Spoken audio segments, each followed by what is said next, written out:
Srimad Bhagavatam, Chapter 40. A Child's Resolve. Uttanapada, the son of Manu, had two wives, Suniti and Suruchi.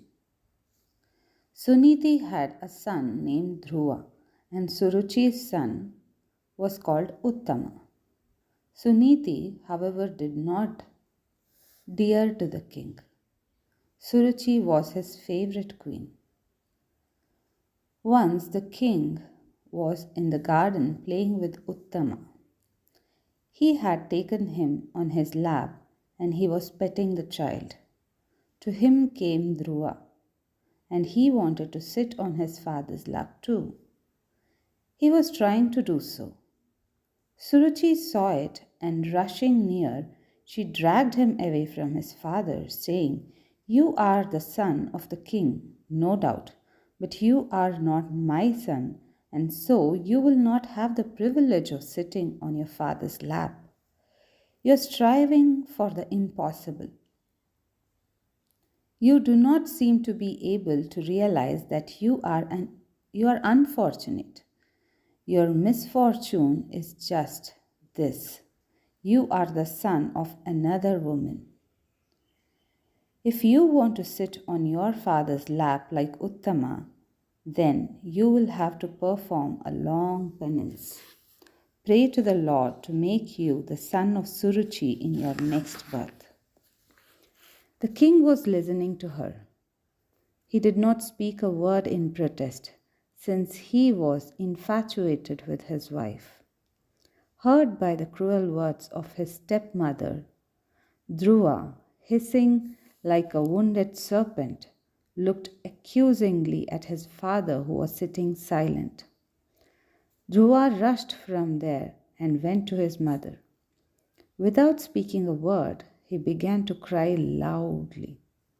The mother placed him on her lap, and after comforting him, she got the story out of the others who were present when the child was pushed so rudely by Suruchi.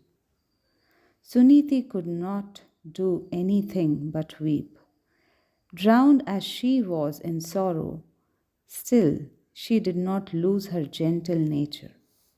She said, "My child, remember one fact, and that is, when one wishes someone ill, that ill is visited on the wisher.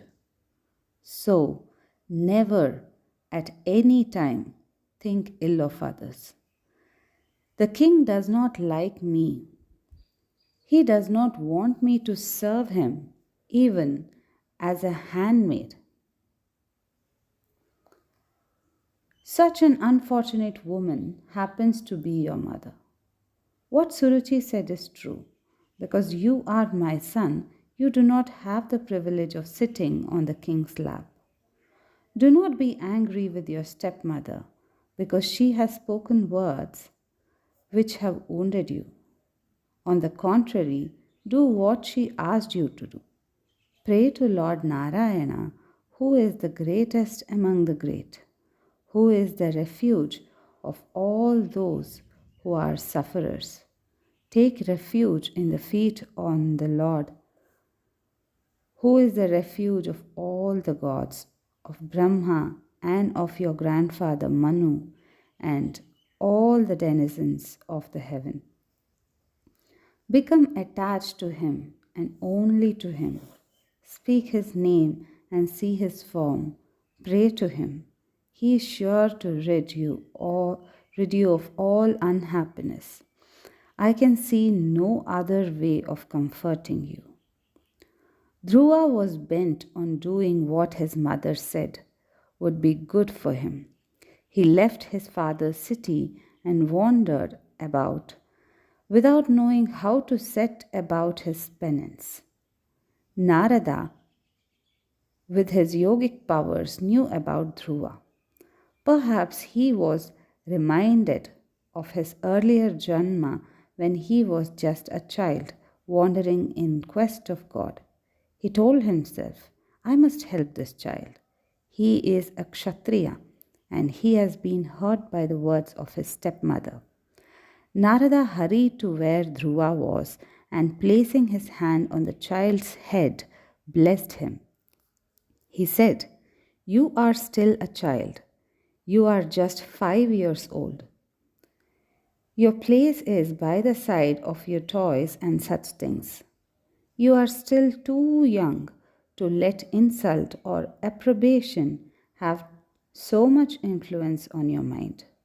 In this world, good and bad, praise and censure are all the result of one's own actions and nothing else. It is man's delusion which causes these. If God's grace is with you, then unhappiness will never come near you. His grace is the only thing needed. If it is not there, no amount of energy or attempt will bear any fruit. It is up to you to be satisfied with what the Lord metes out to you as your share of pleasure or pain. Your mother has told to you that you should take refuge in Narayana, and I know you are bent on performing tapas and finding him. My child, do you not know that it is not easy to please him? Rishis and yogis have performed penance for years on end, and still they have not been able to see him. It needs concentration, it needs sacrifice, it needs a sense of detachment and patience. Tapas spread over janma after janma, and still, in spite of all these, he is very hard to find. Please give up this quest. Abandon this childish obstinacy. You can come back to it later. Penance is a course to be adopted by you when you are in your old age. God has ordained that man should enjoy a certain share of happiness and a certain share of sorrow. It is not right to rebel against the law of nature. The wise say that a man's punya decreases when he enjoys the good things of life, and that his papa decreases when sorrow visits him. And so he reaches the very boon of release from both if he learns to be even tempered, unaffected by either. When you see one more fortunate than you, it is not right that you should be jealous of him. You should show him affection. And if you see a man lacking in good qualities, you should be sorry for him and not hate him or sneer at him. If you meet one who is your equal, you should then be friendly with him. Such a man will never be unhappy. Dhruva said, "It is my good fortune that I have met you. It is fortunate that I should have found you who can tell me clearly the secret, the real secret about pleasure and pain and how to be unaffected by either. And yet, because of my being an undisciplined Kshatriya, perhaps, the words of Suruchi have hurt me abominably. And your words do not reach my very inside. They ought to impress me, but they do not. Please have pity on me and my ignorance. Teach me the method by which I can reach the Lord. I want to attain a state higher than the highest, and I want to pray to the Lord to grant me that. Please teach me. You are, I've heard, born as the son of Brahma, and you wander all over the universe, plucking the strings of your veena, and with but one aim, to do good to mankind. Please have compassion on me." Narada was charmed by the naivety and sweetness of the words spoken by Dhruva, and he made up his mind to help him. He said, The path suggested by your mother is the correct path. I will grant you what you desire. The ultimate refuge of all is Narayana. Pray to him. Set your mind steadfastly on him. It is known to all that any desire will be granted by him when he is asked. Set your mind on Narayana. He will hear your prayers. May you be successful in your endeavor. My child, go to the banks of the river Yamuna, where the Lord is always present. Go to the holy spot which is called Madhuvana. Bathe in the pure waters of the river Yamuna 3 times a day, and doing pranayama, set your mind on the Lord and his form. He is easily pleased. I will teach you the mantra, the incantation, reciting which you will be able to summon the Lord to your presence. The mantra is Om Namo Bhagavate Vasudevaya. Om Namo Bhagavate Vasudevaya.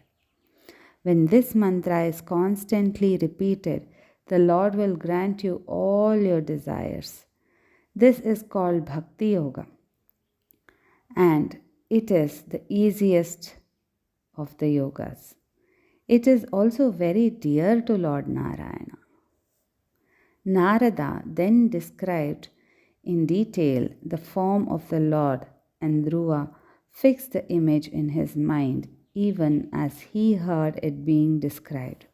His mind was filled with Narayana lying on Ananta, the great snake.